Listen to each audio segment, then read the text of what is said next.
Viewers, আমি বাঁধন। লিনাক্সের টিউটোরিয়ালে আপনাদের স্বাগতম।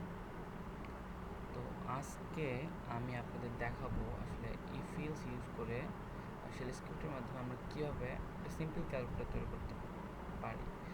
যে ক্যালকুলেটরটা আসলে আমাদের শো করাবে আসলে আমরা কোনো কিছু খরচ করার পর আমাদের কতটুকু ব্যালেন্স থাকে।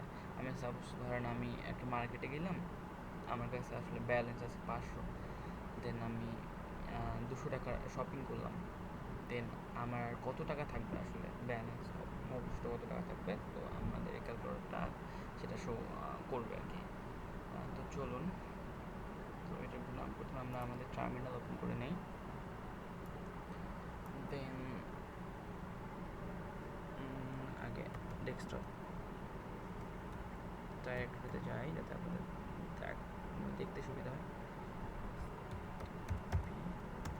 ওকে, আমরা ডেস্কটপ ডাইরেক্টরিতে চলে আসছি। দেন আমরা প্রথমে আমাদের শেল ফাইলটা তৈরি করে নিই। তো এটার জন্য আমাদের করতে হবে যেটা আগের মতো করেই CAT দেন আমাদের ফাইলের নেম দিয়ে আজকে আমরা শপিং ক্যালকুলেটর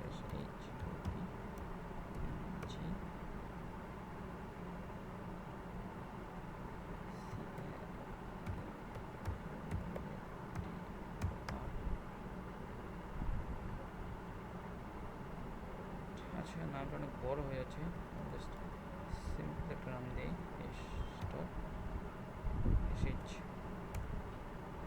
ওকে।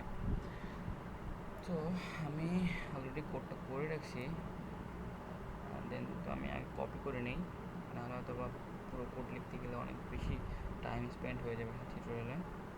তো আমি কোডটা কপি করে দিন, আপনাদের এক্সপ্লেইন করি আসলে কীভাবে আমাদের কোডটা এক্সিকিউট হচ্ছে।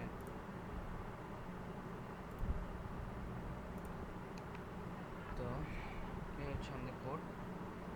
তো এইখানে প্রথমে হচ্ছে মানে আমাদের ক্যালকুলেটর ইউজারকে বলবে যে আপনাদের কত ব্যালেন্স ছিল, প্রথমে কত ব্যালেন্স আছে আপনার, দেন কত যেটা ব্যালেন্সটা ইউজারের ছিল ওটা প্রথমে স্ক্যান করে নেবে। দেন আমাদের এখানে মার্কেটে গিয়ে এই তিনটা জিনিস সাপোজ এখানে আছে, শার্ট, প্যান্ট অথবা শু। তো শার্টের দাম এখানে দেওয়া ছিল হচ্ছে 200, প্যান্টের 300, দেন শুয়ের 400। এটা ইউজারকে শো করবে। দেন এখন ইউজার কোনটা নিবে, ইউজার যেটা নিবে সেটা সিলেক্ট করবে। এখানে ইউজার শার্ট নিতে পারে, শার্ট নিলে 1 চাপবে, দেন প্যান্ট যদি নেয় তাহলে 2 চাপবে, যদি শু নেয় তাহলে 3 চাপবে। তো ইউজার যেটা নিবে আসলে ওই আইটেমটা আমরা স্ক্যান করে নেব। সাপোজ ইউজার যদি এখানে শার্ট নেয়, তার মানে হচ্ছে এখানে আমরা কন্ডিশন দিয়ে দিয়েছি যদি ইউজার যদি 1 প্রেস করে তাহলে ইকুয়াল যদি 1 হয়, দেন আমরা এখানে কি শার্টের দামটা ইকুয়াল হচ্ছে 200। শার্ট নামে একটা ভেরিয়েবল নিয়েছি এবং ওখানে শার্টের প্রাইসটা আমরা দিয়ে দিছি। দেন ব্যালেন্স নামে আমরা আরেকটা ভেরিয়েবল নিছি। দেন যে লোনটা ইউজার দিছিল ওই লোনটা থেকে শার্টের যে দামটা ওটা মাইনাস করে দিছি। তার মানে যদি এখানে সাপোজ ধরেন ইউজার 500 টাকা ছিল, দেন এখানে শার্টের দাম হচ্ছে 200, দেন এখানে 500 থেকে 200 টাকা মাইনাস করে দেন তাহলে 300, দেন এইটা আমরা ব্যালেন্সটা এখানে ইউজারকে শো করবো। ঠিক একইভাবে ইউজার যদি প্যান্ট কিনতে চায় তাহলে হচ্ছে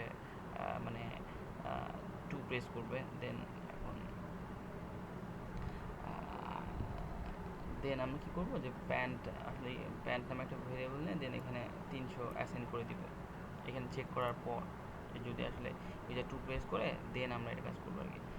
দেন আবার সেমভাবে ব্যালেন্স নামে একটা ভেরিয়েবল নিয়েছি, দেন যে ইউজারের যে ব্যালেন্সটা ছিল ওইখান থেকে আমরা প্যান্টের যে টাকাটা 300 টাকা সেটা মাইনাস করে দিছি। দেন এখানে দেখাইছি ব্যালেন্স ইউজারকে আসলে কত ব্যালেন্স। ঠিক সেমভাবে ইউজার যদি শু নিতে চায়, দেন আমরা আগে চেক করবো আসলে উনি কী নিতে যাচ্ছে। সূর্য নিতে চাচ্ছে 3 প্রেস করবো, দেন প্রেস করবো যে হচ্ছে আমাদের যে ইকুয়াল যদি 3 হয়, দেন আমরা এখানে শু নামে একটা এখানে ভেরিয়েবল নিয়ে নিয়েছি। দেন শু ইকুয়াল 400 অ্যাসাইন করে দিয়েছি। দেন ব্যালেন্স নামে একটা ভেরিয়েবল নিয়েছি এবং এখানে হচ্ছে ইউজারের ব্যালেন্স থেকে শু যে টাকাটা এটা মাইনাস করে দিছি। দেন এখানে আমাদের ব্যালেন্স। তো দেখি আসলে আমাদের কোডটা ঠিকভাবে কাজ করে কি না। সরি সরি, হচ্ছে BASH ডট এস আমাদের ফাইল নেম। ওকে, তো সাপোজ আমার কাছে আছে 600 টাকা। ওকে, দেন আমি এখন কিনতে যাচ্ছি শু। 3 প্রেস করলাম, তাহলে আমার কাছে থাকার কথা হচ্ছে 200। দেখি কি দেখায় আমাদের ক্যালকুলেশন। তো এখানে দেখা হচ্ছে 200, তার মানে হচ্ছে আমি 600 ছিল, 400 আমি একটা শু কিনছি, দেন 600 থেকে 400 মাইনাস দিলে 200 থাকে। দেখি আবার আমি আমার ব্যালেন্স এবার হচ্ছে 600। এবার আমি শার্ট কিনবো 1, দেন তাহলে আমার দেখাচ্ছে 400, মানে 600 থেকে শার্টের 200 টাকা মাইনাস করে দেখাচ্ছে 400। ঠিক সেমভাবেই আমি যদি এখন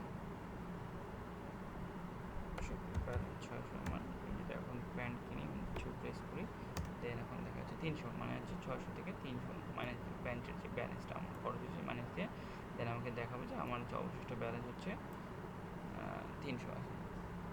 তো এই ছিল আজকের মতো টিউটোরিয়াল। আপনারা সবাই ভালো থাকবেন, দেখা হবে পরবর্তীতে।